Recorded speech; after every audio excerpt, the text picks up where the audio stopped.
Bonjour à tous les acheteurs publics et à tous les entrepreneurs. On va parler des marchés publics en Belgique. Et que l'on soit du côté de l'administration ou de l'entreprise, on est d'accord sur une chose. Les règles, parfois, ça ressemble à un vrai casse-tête. Eh bien si ça peut rassurer, c'est un sentiment que beaucoup partagent. Mais voilà la bonne nouvelle. Tout ce système, qui a l'air si complexe, repose en fait sur seulement 4 piliers, 4 principes de base. Et une fois qu'on a compris ça, qu'on maîtrise ces piliers, tout le reste devient plus clair et surtout, on sécurise ses procédures. Allez, on plonge dedans. Alors, au programme aujourd'hui, on va regarder ensemble ces fameux 4 piliers. D'abord, le jeu équitable, puis la transparence totale, ensuite l'importance de garder les proportions, et enfin, une vraie concurrence. Et on verra à la fin pourquoi tout ça, c'est la clé pour sécuriser ces marchés. Juste avant de commencer, un point super important. Ce dont on va parler, ce ne sont pas juste des conseils ou des bonnes pratiques. Non, non. C'est vraiment le socle, la base juridique de tous les marchés publics en Belgique. Tout ça, ça sort d'où? Principalement de la grande loi du 17 juin 2016.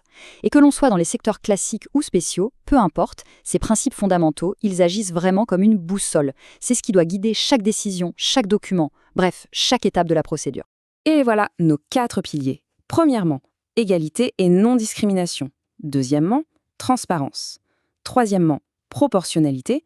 Et quatrièmement, concurrence effective. Vous voyez, ce n'est pas juste une liste à cocher. C'est un système complet, un ensemble de garde-fous pensés pour une seule chose, garantir que l'argent public est utilisé de manière juste et efficace. Allez, on attaque avec le premier, la base de tout, l'égalité.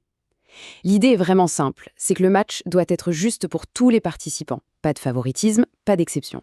Concrètement, ça veut dire quoi? Eh bien, ça veut dire qu'un acheteur public ne peut pas, par exemple, avantager l'entreprise du coin juste parce qu'elle est du coin. Ou encore, impossible de glisser une info cruciale à un soumissionnaire et pas aux autres. Non, le but c'est vraiment de garantir une compétition saine, où la meilleure offre gagne, tout simplement, sur des critères objectifs, clairs pour tout le monde. Et bien sûr, pour que ce jeu soit équitable, il faut que les règles soient connues de tous, non? Logique. Ça nous amène tout droit au deuxième pilier, qui est complètement lié au premier, la transparence. La transparence, ce n'est pas juste un mot en l'air, ça se traduit par des actions très concrètes. D'abord, il faut une publicité suffisante, via le bulletin des adjudications ou le journal officiel de l'UE pour les plus gros marchés. Ensuite, l'utilisation des plateformes en ligne, comme e-procurement, est obligatoire.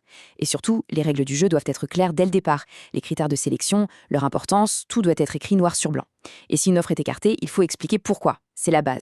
D'ailleurs, un super exemple de ça, c'est le principe du Only Ones.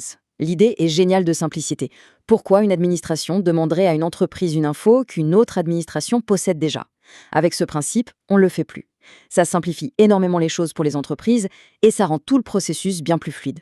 On passe au troisième pilier, la proportionnalité.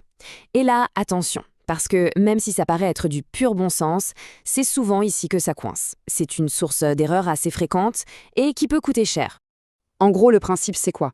C'est que les exigences, que ce soit au niveau technique ou financier, doivent être, proportionnelles à l'objet du marché.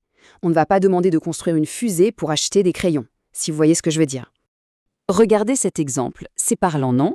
Exiger un chiffre d'affaires de 10 millions d'euros pour un petit marché de 50 000 euros, c'est complètement fou. C'est pas seulement absurde, c'est carrément illégal. Pourquoi? Parce que ça ferme la porte à toutes les PME qui pourraient très bien faire le job et ça fausse totalement le jeu. Et ça nous amène pile à notre dernier pilier.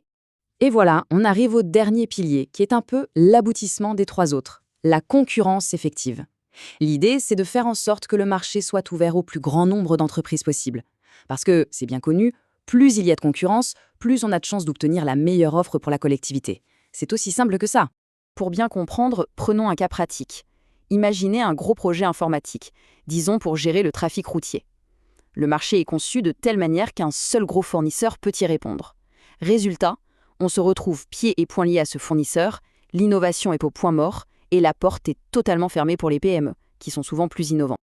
Alors, quelle est la solution dans ce cas? C'est ce qu'on appelle l'allotissement, c'est-à-dire diviser le marché en plus petits morceaux, en lots. Au lieu d'un énorme bloc, le projet est découpé intelligemment. Par exemple, un lot pour la plateforme de base, et puis d'autres lots plus petits pour des briques innovantes. Un pour la gestion de réseau, un autre pour l'analyse de trafic avec de l'IA. Et là, regardez les résultats. C'est assez incroyable. Non seulement beaucoup plus de PME ont pu participer, mais ça a aussi boosté l'innovation. Et cerise sur le gâteau, ça a permis de réduire les coûts de 20%. 20%! Ça montre bien la puissance d'une concurrence qui est saine et bien organisée. On a donc fait le tour: égalité, transparence, proportionnalité et concurrence. Voilà nos 4 piliers. Mais il faut bien comprendre que les maîtriser, ce n'est pas juste pour bien faire les choses, c'est bien plus que ça. C'est une véritable assurance-vie pour votre procédure. Parce que si on ignore un seul de ces piliers, les risques sont bien réels. On parle d'annulation pure et simple de la procédure, de recours qui coûtent une fortune et qui durent des mois, voire des années, devant le Conseil d'État. Et au final, c'est une perte de temps et d'argent public. Donc, respecter ces principes, c'est tout simplement sécuriser son marché du début à la fin. Retenez bien ces 4 mots: égalité, transparence, proportionnalité, concurrence. Ce sont les clés pour des marchés publics qui tiennent la route. Mais l'histoire ne s'arrête pas là, bien sûr.